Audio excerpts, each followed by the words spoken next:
नमस्कार दोस्तों, स्वागत है आपका आपके अपने YouTube channel news information with Sandeep Chaudhary में। और जो मैं वीडियो ला रहा हूँ वो काफ़ी दिनों बाद आ रही है, मुझे पता है, इसके लिए सॉरी। और आज हम बात करने जा रहे हैं किस प्रकार से किसानों का जो आंदोलन है वो उग्र होता जा रहा है, क्या क्या सेंट्रल गवर्नमेंट की कमियाँ रहीं, क्या क्या किसानों को सोचना चाहिए कि हाँ भाई सरकार हमारे बारे में कुछ तो सही कर रही है। एकदम से इतनी उग्रता लाना वो ठीक बात नहीं है। आइए चलो इसके बारे में डिस्कस करते हैं। देखो, आज के समय में 500 से ज़्यादा किसान यूनियंस हाल ही में पार्लियामेंट के द्वारा जो 3 फार्म बिल पास किए गए हैं उनके अगेंस्ट प्रोटेस्ट कर रही है।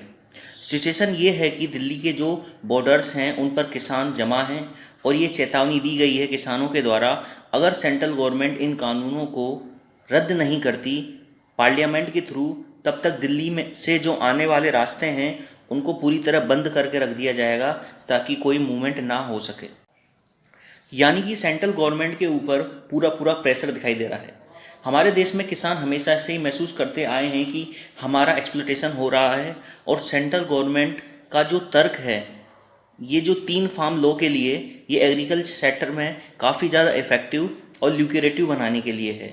सेंट्रल गवर्नमेंट का ये जो जो इन्होंने जो लॉ पास किए हैं, उन्होंने बोला है कि फार्म लॉ में कुछ कमियां ज़रूर हैं, लेकिन ये नहीं कहा जा सकता कि वो पूरी तरह किसानों के अगेंस्ट है। तो आखिरकार गलती क्या हुई है सेंट्रल गवर्नमेंट की तरफ से? तो देखो, सेंट्रल गवर्नमेंट की सबसे बड़ी गलती ये हुई है कि जब ये तीनों लॉ पास किए गए थे तो उस वक्त कंसल्ट नहीं किया गया था किसानों की यूनियन से। पब्लिक रिलेशन में बहुत बड़ी कमी दिखाई दी सेंट्रल गवर्नमेंट के द्वारा। कंसल्ट अगर होता तो आज जो सिचुएशन है वो नहीं होती।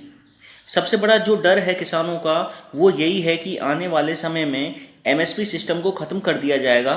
पहले किसान एपीएमसी मंडी में फसल को बेचता था, लेकिन अब जो नए लॉ लागू किए गए हैं उसमें एपीएमसी मंडी के अलावा कहीं और भी जाकर किसान अपनी फसल को बेच सकते हैं। उधर सेंट्रल गवर्नमेंट ने सोचा कि आज के समय में किसानों को जो फसल बेचनी पड़ती है वो केवल एपीएमसी मंडी में ही जाकर बेचनी पड़ती है, और मंडी में कई बार जो आड़तिए होते हैं वो काटल बना लेते हैं कि भाई हम इससे ज़्यादा किसानों की फसल नहीं खरीदेंगे, तो फिर मजबूरी में किसानों को फसल बेचनी पड़ती है। अगर किसानों को ये मर्जी दे दी जाए कि आप मंडी के बाहर भी अपनी फसल बेच सकते हो ताकि किसानों की जो फसलें हैं वो ज़्यादा दाम पर मिल सकें, तो ये सब चीज़ें सोच के सेंट्रल गवर्नमेंट ने ये बिल पास किए हैं। लेकिन किसानों में एक डर और होता है कि अगर हम, चलो भाई, बाहर से हम ट्रांजेक्शन हम कर भी लें तो जो प्राइवेट जो पार्टीज हैं उनके बीच ज़रूरी थोड़ी है कि वो भी कार्टेल ना बनाएं। वो भी कुछ इस तरीके से कार्टेल बना लेंगे कि हाँ भाई, एक तरीके की मोनोपोली हो जाएगी कि तुम इसी रेट पर फसल बेच सकते हो, इसके अलावा फसल नहीं बेच सकते। बड़े घरानों जैसे अंबानी अडानी, उनका भी डर है किसानों को कि कहीं वो आगे जाकर एक मोनोपोली क्रिएट ना कर लें। तो देखो, एक बीच का रास्ता निकल के ये आता है, सरकार ये इंश्योर कर लेगी मंडी के बाहर भी किसान अपनी फसल को बेच सकते हैं एमएसपी से कम रेट पर। कम से कम एमएसपी के रेट पर तो किसानों की जो फसल खरीदना ही पड़ेगा। ये एक तरीके का प्रोविज़न लागू करना चाहिए सरकार के द्वारा। अगर एमएसपी को लीगलाइज कर दिया जाए पूरी तरीके से तो किसानों की फसल एमएसपी पर ही बिकेगी, तो कहीं जाकर उनकी शंका दूर हो सकती है किसानों की। कहने का मतलब ये है कि कुछ जो कंसर्न है किसानों के वो जेन्यून हैं।